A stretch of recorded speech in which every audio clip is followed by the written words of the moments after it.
अनुराधा, पता है मालती, मैं गर्भवती हूँ। अनुराधा, मतलब रमेश जानता है इसके बारे में? अनुराधा, मैंने अभी अभी उससे बात की है। उसने कहा है कि वो मुझसे शादी करेगा।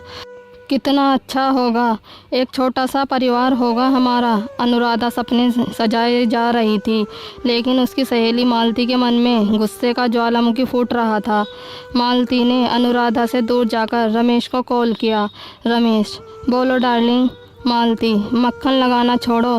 तुम अनुराधा को छोड़ने वाले थे ना, अब वो प्रेग्नेंट है और तुम उससे शादी करना चाहते हो।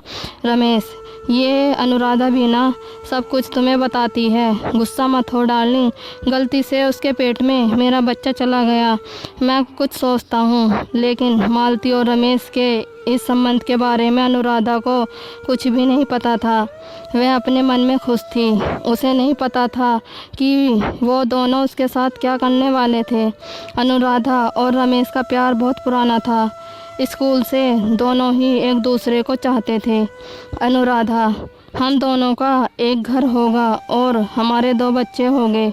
रमेश, हाँ अनुराधा, हम दोनों का एक परिवार होगा। दोनों स्कूल से कॉलेज में गए और कॉलेज में अनुराधा की एक नई सहेली बनी, मालती। मालती दिखने में अनुराधा से बेहद खूबसूरत थी, इसलिए रमेश भी मालती पर लट्टू हो गया।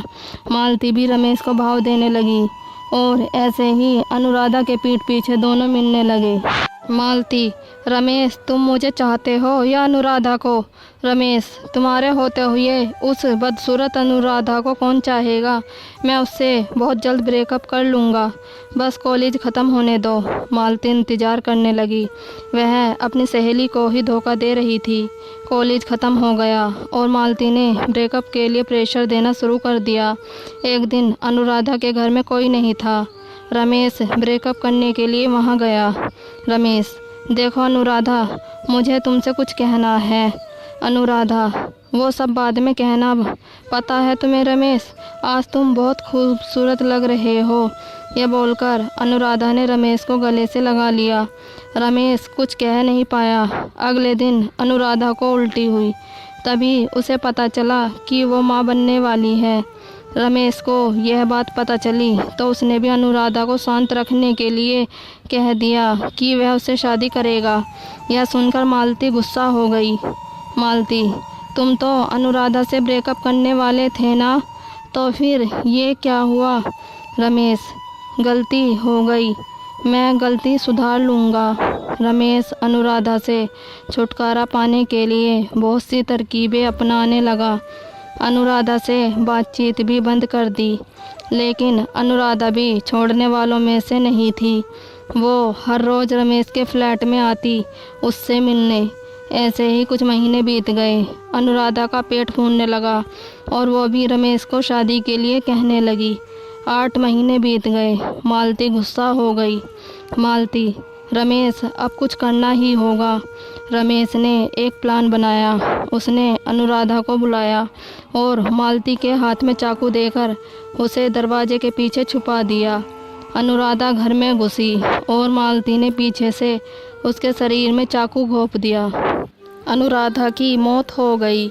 रमेश, एक ही बार में माँ और बच्चा दोनों ख़त्म। रमेश और मालती ने अनुराधा की बॉडी को जंगल में फेंक दिया। अनुराधा की आत्मा बाहर चली आई। अनुराधा की आत्मा, धोखा, मेरे साथ धोखा हुआ है, मैं उन दोनों को नहीं छोड़ूंगी। उधर अनुराधा का शरीर हिलने लगा और उसके पेट का बच्चा बाहर चला आया। अनुराधा की डेड बॉडी ने एक लड़के को जन्म दिया। वो बच्चा ज़ोर ज़ोर से रोने लगा। रोने की आवाज़ सुनकर एक कुत्ता आया और रोते हुए बच्चे को देखकर उस कुत्ते को दया आई। उसने उस बच्चे को मुंह से उठाकर जंगल की गहराई में ले चला गया। उधर रमेश और मालती फ्यूचर की तैयारी में लग गए, लेकिन उन दोनों के पास पैसा नहीं था और रमेश भी कुछ नहीं करता था। रमेश, मालती, हमें अब यहाँ से भागना होगा। मालती, लेकिन उसके लिए तो बहुत पैसे चाहिए होंगे, वो कहाँ से आएंगे?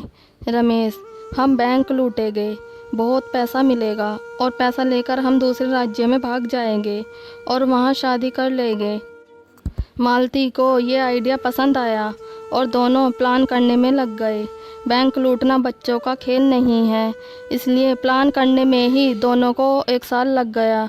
उधर जंगल में अनुराधा का बेटा बड़ा होने लगा और वह चलना सीख गया।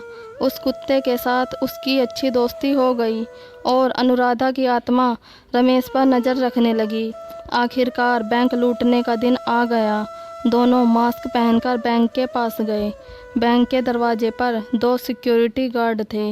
रमेश और मालती ने दोनों गार्ड को मारकर बेहोश कर दिया और बैंक के अंदर घुस गए और सारा पैसा लूट लिया।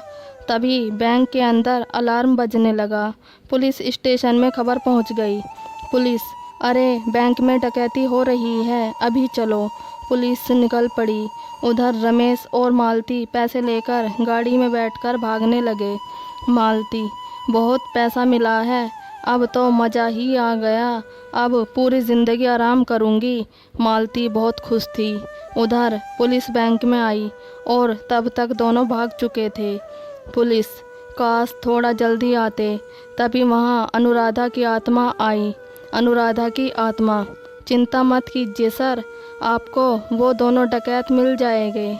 उधर अनुराधा का बेटा उस कुत्ते के साथ रात को घूमने निकला। जंगल में रहकर वो लड़का बहुत साहसी बन गया था और वहाँ रमेश और मालती गाड़ी लेकर फरार होने के चक्कर में थे। रमेश बहुत तेज़ी से गाड़ी चला रहा था कि तभी गाड़ी के सामने वो कुत्ता आ गया। रमेश तेज़ी से गाड़ी को मोड़ने की कोशिश करता नजर आया, लेकिन गाड़ी जाकर पेड़ से टकरा गई। दोनों के सिर से खून निकलने लगा। दोनों गाड़ी से बाहर आए। रास्ते में उस कुत्ते के साथ उस बच्चे को देखकर रमेश गुस्सा हो गया। रमेश, तुम दोनों के लिए अभी हम मर जाते, तुम दोनों को तो मैं ख़त्म कर दूंगा। रमेश दोनों को मारने ही जा रहा था कि इतने में आत्मा आ गई और रमेश को रोक लिया। आत्मा, पता है ये बच्चा कौन है? ये तुम्हारा बेटा है रमेश, तुम दोनों को अपने किए की सज़ा मिलकर रहेगी। आत्मा ने दोनों को बहुत मारा और फिर दोनों को पुलिस के हवाले कर दिया। उन दोनों को फांसी की सज़ा सुनाई गई। आत्मा ने बच्चे को गोद में लिया और ऐसे ही उन्हें इंसाफ मिल गया। इसके बाद वे लोग खुशी खुशी रहने लगे। अगर आपको हमारी ये स्टोरी अच्छी लगी हो तो प्लीज़ लाइक, कमेंट और सब्सक्राइब ज़रूर कीजिएगा। Thank you.